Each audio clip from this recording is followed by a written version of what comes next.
Why is there so much hatred for Jews in the world? I would say there's one reason in particular. It's a stupid and gullible person's easy answer. Why do certain things happen in the world? What is our explanation of chance or unfairness or any number of things? Easiest, stupidest person's explanation is there's a small group of people doing it. Let's not say stupidest, because there's something in the human mind that craves a nice, clean theory of everything, right? That explains all the problems. It's not just Okay, stupidest, let me reiterate. Lowest grade. right? Because Lowest I grade. have that desire too to simplify everything. Like, Be a bit anti-Semitic? What?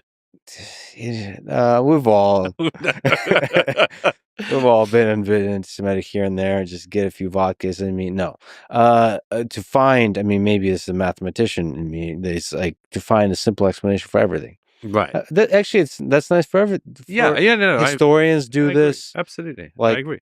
analyzing why the Roman Empire collapsed. It's so nice to have one, especially if it's a counterintuitive explanation. It's one of the favorite go-tos, right? It's an explanation for all the problems in the world. It's the lowest resolution analysis imaginable. Why is there traffic? Why did my wife leave me? Why did my wife cheating on me? Why did I lose my job? Why did I not get the job? Because so even on the personal level, Especially on the personal level. Why did I not get everything? Somebody must have held me back. yeah. And it's just that hatred of Jews has been such a popular go-to throughout history that you just always return back to the hits, I guess. And what is it special about the Jews as a group that people love to hate? Is it just because it's a small number of people? I think it's several things. Successful. One is small and without by any means saying this is a general rule, but disproportionately highly accomplished in certain fields at certain times. Prominent is the word I would use. Prominent, slightly beyond their numbers in certain places. It's not a full explanation. I mean, all sorts of historical reasons why Jews were involved in banking. But then there are lots of historical reasons why the Scottish people, my own, were involved in banking. And to this day, you don't find many people who blame all international finance problems on the Scots. So there are just like easy grooves for people to fall into, it seems to me. We should also mention, banking for some reason. Money is a thing that people go to, but Jews have been disproportionately successful in the sciences and engineering, mathematics, Yes. and the arts and so on. A sensible person would try to work out why that is and see what is replicable. I don't want to use the word stupid again now. A different type of person. I'm triggered already. A different type of person would look at that and say that must mean they took something from me, and that's the most zero sum game there is. It's an endlessly fascinating subject because it seems to me that anti-Semitism is almost certainly a sort of ineradicable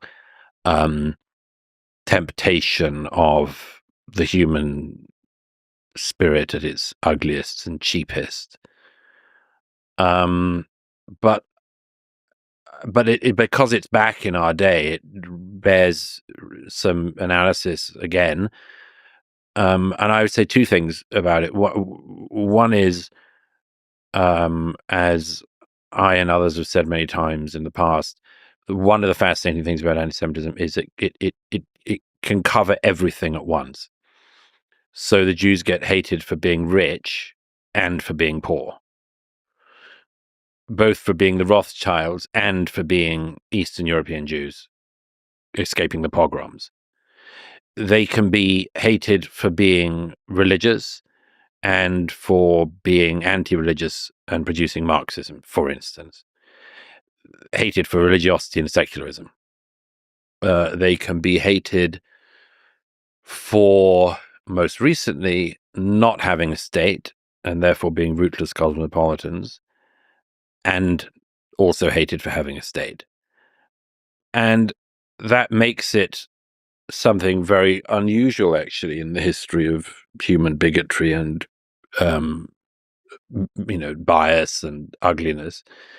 But the real thing is, one of my great heroes, Vasily Grossman, says at the center of Life and Fate almost everything that is worth saying about anti-Semitism, and it's Grossman's genius that he could say in 3 to 4 pages what most people couldn't say in an entire life, even after a life of study.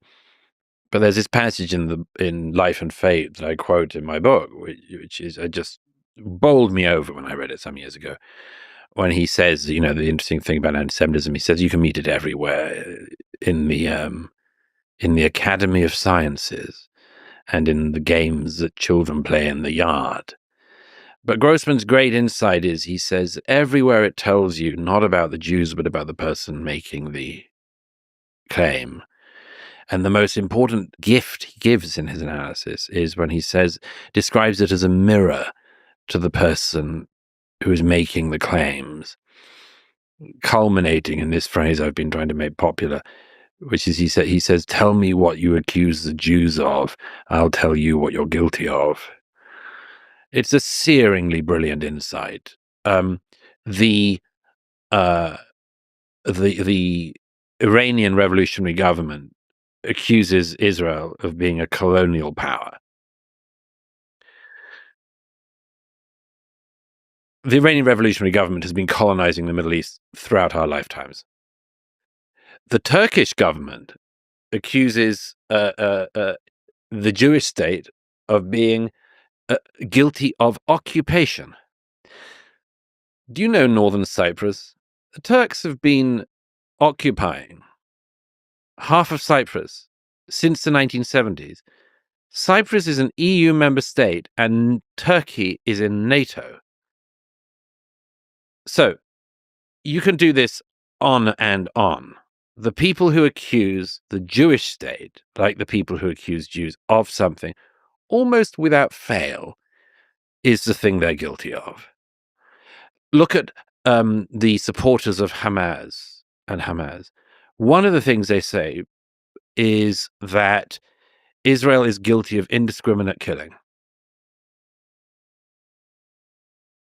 Hamas? Hello?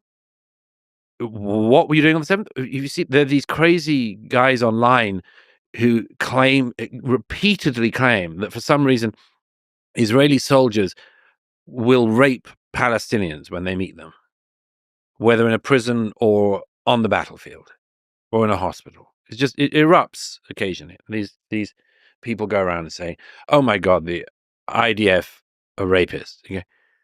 Excuse me? You're the ones who spent the years after 2016 saying believe all women. Then from the 7th of October said, believe all women except for Jewish women who say they've been raped or seen their friends raped. And then you say, aha, the Jews are rapists. You've been carrying water for rapists and then go and accuse the Jews of rape. I mean, it just works. Every way you do it, it works. I do think the thing of psychological projection in the case of Israel is wild. I mean, it is wild. By the way, there's an interesting thing on this that I try to get into in the book, which is this thing of why did so much of the world respond the way it did? I mean, we're sitting in New York. There was not one protest against Hamas in New York after the 7th of October. The Believe All Women crowd didn't come out against Hamas's rapes. The Black Lives Matter movement did not turn their attention to the killing of Israeli children or anything. Nobody did it. Nobody did it. The one thing that did happen very prominently was that people came out to attack the people who'd been attacked. And as I say in the opening of the book, I saw that myself down the road from here in Times Square on October the 8th. October the frigging 8th. The protests are in Times Square against Israel, justifying the attacks that were still going on.